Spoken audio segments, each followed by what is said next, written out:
할렐루야, 성삼위 하나님의 성호를 찬양합니다.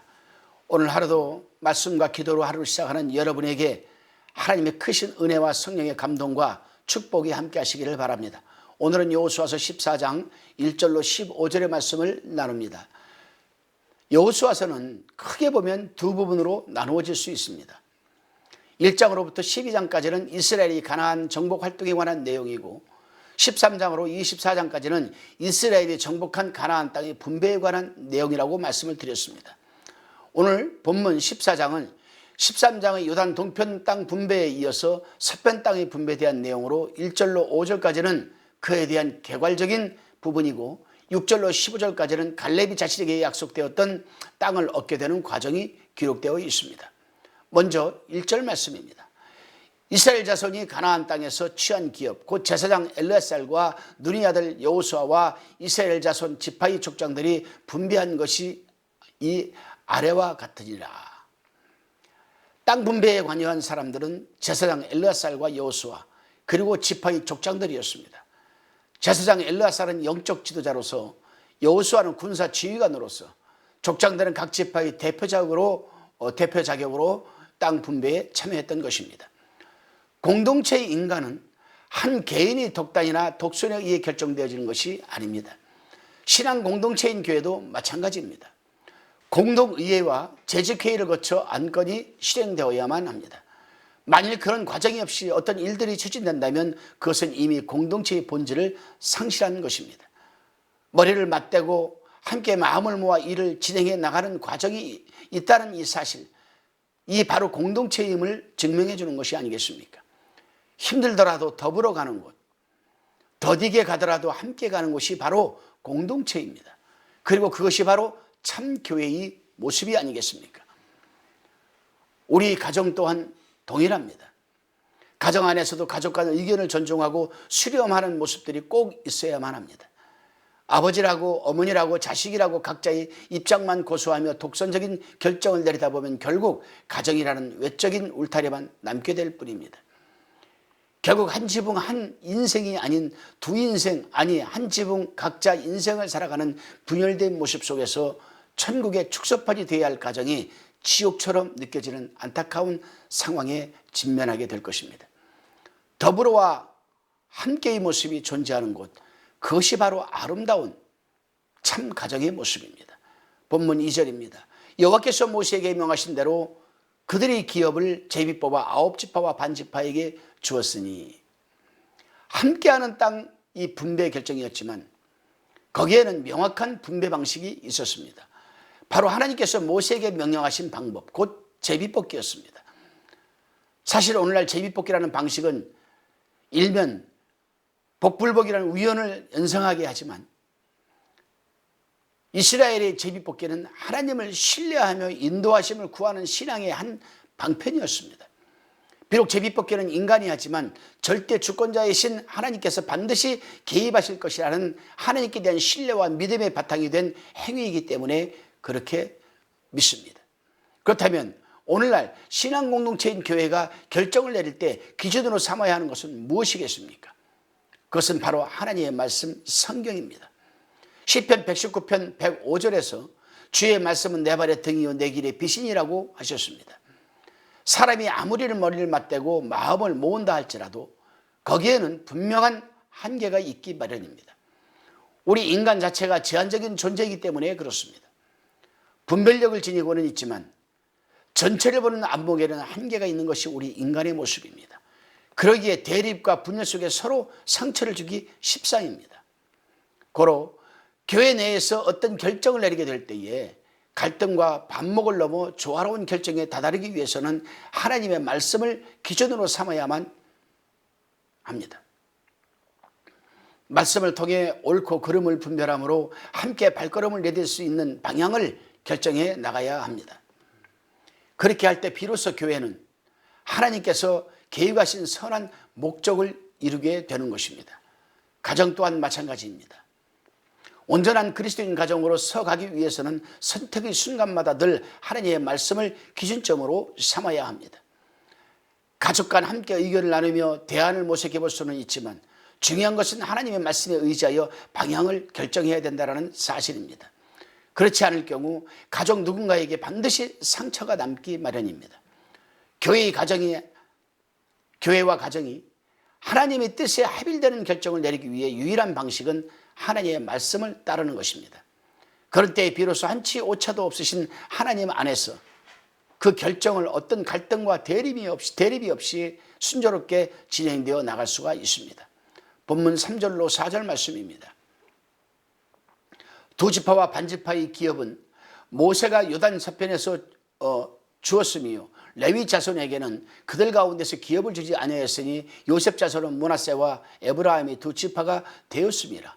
이 땅에서 레위 사람에게 아무 분깃도 주지 아니하고 오직 거할 성읍들과 가축과 재물을 둘둘만 줄 뿐으로. 땅 분배의 특이한 점은 첫째, 9지파 반에게만 땅이 할당된다는 것입니다. 둘째, 요셉 지파는 두 지파 몫을 분배받는다는 것입니다. 마지막으로 레위 지파는 땅을 분배받지 못하고 주거할 정도의 성과 가축과 이 가축을 기를 이 목장만 배분받는다라는 부분입니다. 이 사실들을 통해 우리는 다시 한번 하나님은 공평하신 하나님이시라는 사실을 깨닫게 됩니다. 요단 동편 땅을 분할받았던 두 지파 반에게는 요단 서편 땅이 분배되지 않기 때문입니다.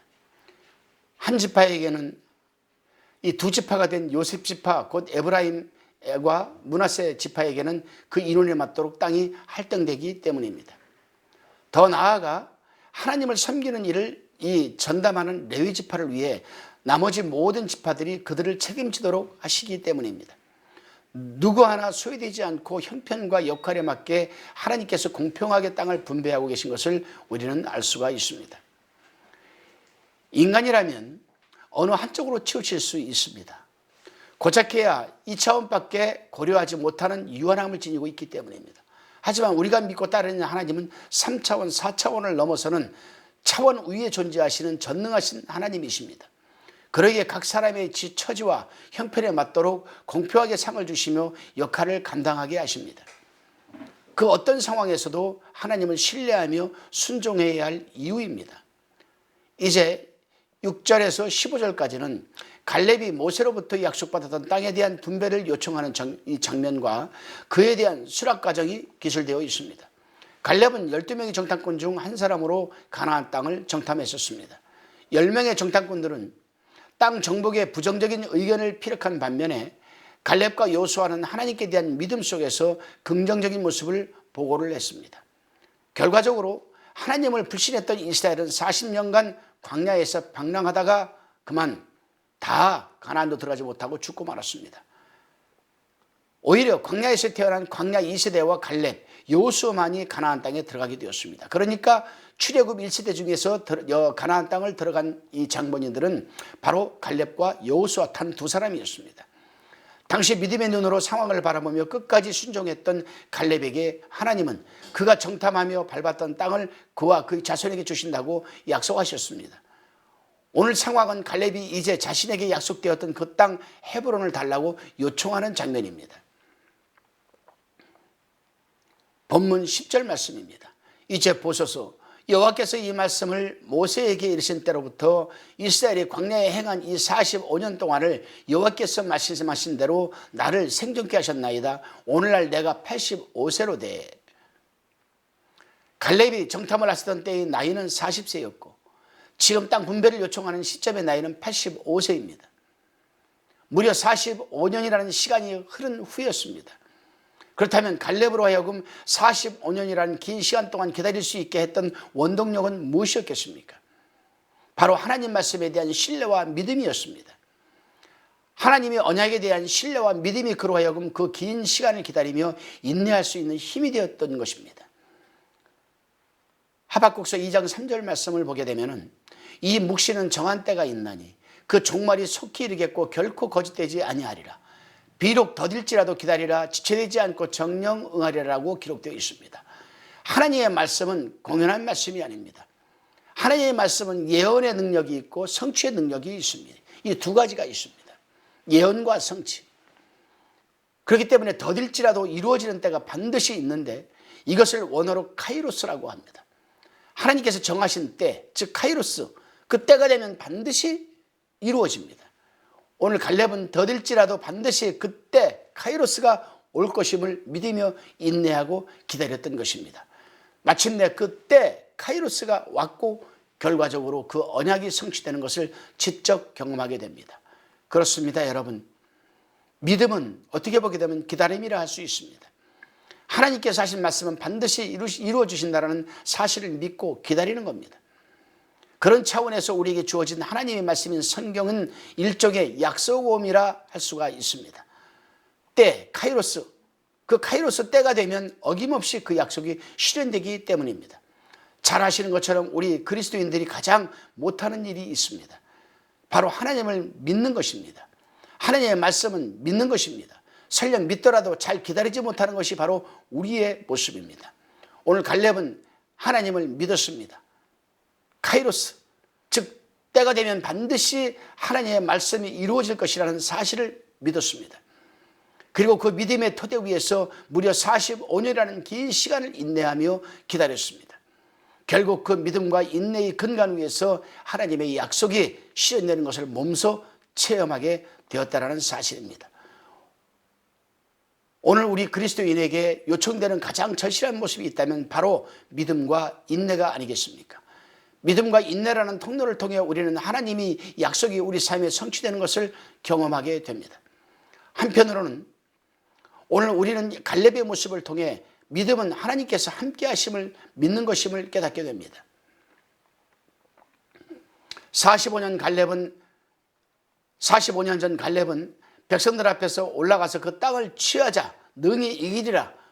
여호와는 우리와 함께 하시느니라. 그들을 두려워하지 말라고 외쳤습니다.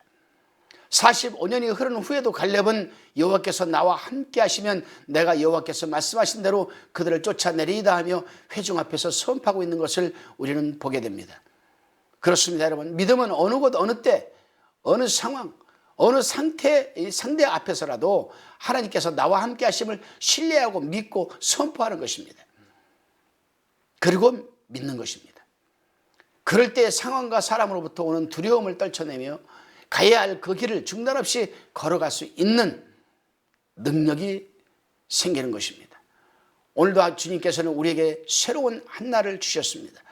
우리가 육의 눈으로 오늘을 대하면 오늘은 어제와 별반 다르지 않습니다. 그러므로 무엇보다도 하나님의 말씀을 기준 삼아 바른 길로 함께 걸어 나가시기를 당부드립니다. 처지와 형편에 맞게 우리를 인도해 가시는 공평하신 하나님이심을 믿고 하나님의 말씀을 신뢰하며 인내하시기를 바랍니다. 카이로스, 때가 되면 늘 함께 하시는 하나님께서 하신 그 언약을 이루어주시는 역사를 경험하게 될 것입니다. 오늘 하루도 기대 속에서 두려움을 기대로 바꿔 나가시는 새 한날이 되시기를 주님의 이름으로 축원드립니다. 기도드리겠습니다. 주님, 오늘도 더불어 함께의 삶을 살아가게 하시되 하나님의 말씀을 기준 삼음으로 조화와 일치 속에 평화로운 한날이 되게 하여 주옵소서.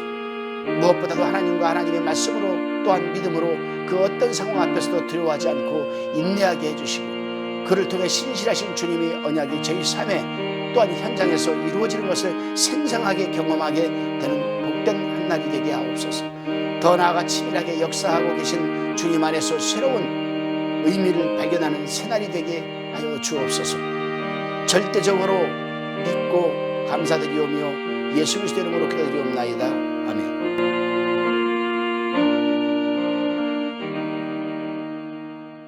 화평방송 구독, 좋아요 부탁드립니다. 감사합니다.